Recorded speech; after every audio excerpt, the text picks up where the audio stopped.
It's DSP's Game of the Year Awards 2013, the top 10 best games of the year. Well, alright, we've sifted through everything else, and it's time for the showdown. That's right, a traditional triple threat match between three games that I feel all of which are worthy of being named Game of the Year for 2013. Now, the internet has been a hotbed of speculation over the past day in the YouTube comments on Twitter about what games is DSP gonna pick for the top three that'll duke it out for the top spot. Of course, everyone knows exactly what they are. They are Tokyo Hosto, The Amazing Frog, and Mount Your Friends. Oh yeah! Alright, just dicking around. The top three games of the year are...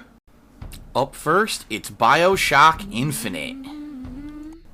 No surprise to anyone, a game that came out earlier this year is in the top three picks for Game of the Year for multiple reasons.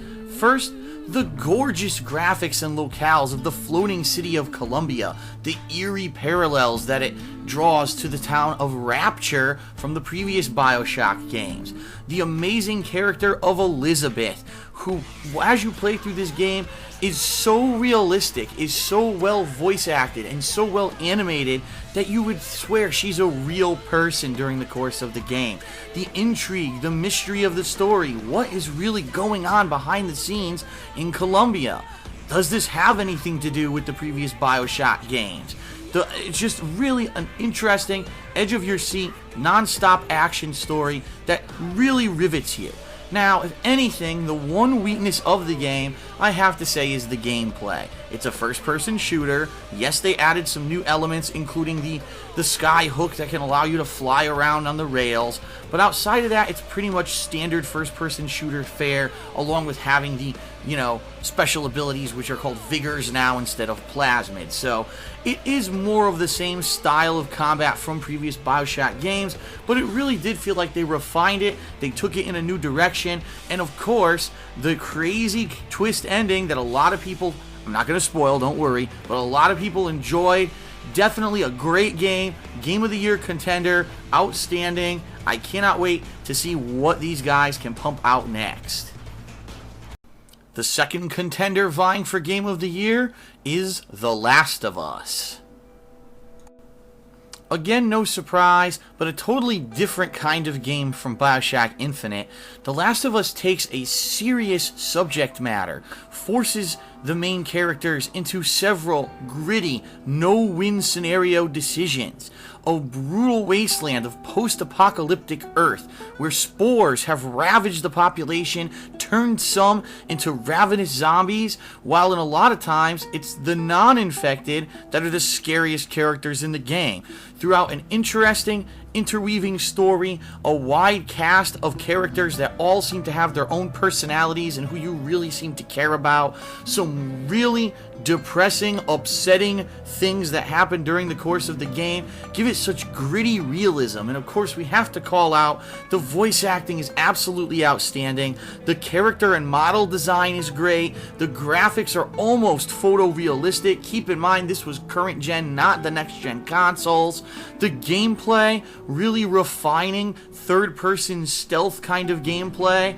And then, of course, the game actually did have multiplayer, which a lot of people seem to forget about, but the multiplayer was also completely unique, based primarily on stealth rather than trying to do running and gunning like most other third-person shooter-style games. The Last of Us had just that, a lasting impression, especially with the twist ending, which a lot of people were not okay with because it's so controversial. I actually enjoyed it because you know what the game makes me think of? How in real life, if something like this were to happen, there wouldn't be a happy ending. There wouldn't be a perfect outcome and a fairy tale, the happily ever after. It was gritty, it was realistic, it was interesting, it was fun, it was riveting, and it was a Game of the Year contender for sure. And the final game under Game of the Year consideration, of course, Grand Theft Auto 5. Undoubtedly, out of these three games, the game that had the most hype and popularity behind it, Grand Theft Auto 5 could have just been more of the same. They could have just done the standard sandbox fare, the kind of run and gun and stealing cars gameplay with a little bit of racing and maybe flying dabbled here and there. But no, Rockstar wanted to go big. They said, how can we refine, how can we perfect this sandbox engine? Having 3 main protagonists instead of 1 with 3 unique stories and personalities that end up intertwining and affecting each other was a crazy gamble that paid off big time. But in addition to that, the newly refined, perfected gunning gameplay, the new driving mechanics, the greatly relaxed flying mechanics that made the game way more manageable than Grand Theft Auto San Andreas, the fact that if there's a certain mission that you cannot pass, you have the ability to skip it, helps out the newbies a little bit more than the seasoned players, but is still a welcome addition for a lot of people. The fact that the game is so incredibly long. Just to beat the story, it's probably going to take you around 20 hours. That's how much content is in Grand Theft Auto 5. I said this earlier this year, and I'll say it again.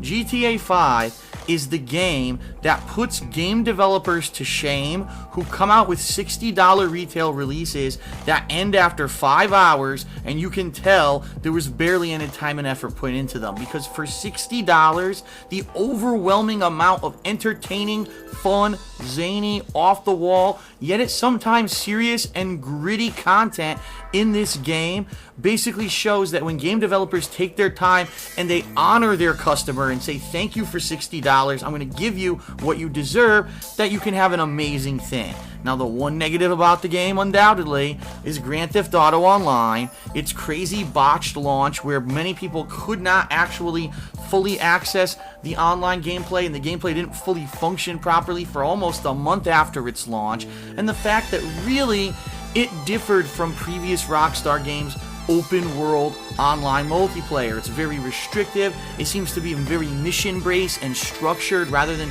allowing you to kind of go around and do whatever you want from the get-go, and a lot of people have issue with that, including me. But for what it is, Grand Theft Auto 5, one of the most value games ever for $60. The amount of content that you can get out of this game is overwhelming, and it's not just about the content, it's about the quality, the fun that you will have playing this game. Grand Theft Auto 5, an excellent game all around, and definitely a Game of the Year contender. And so, the stage is set. 3 epic titans step into the ring. Only one will remain. The winner. Who will it be? When we come back, you'll find out who takes the number 3 spot on my Game of the Year countdown. So don't miss it.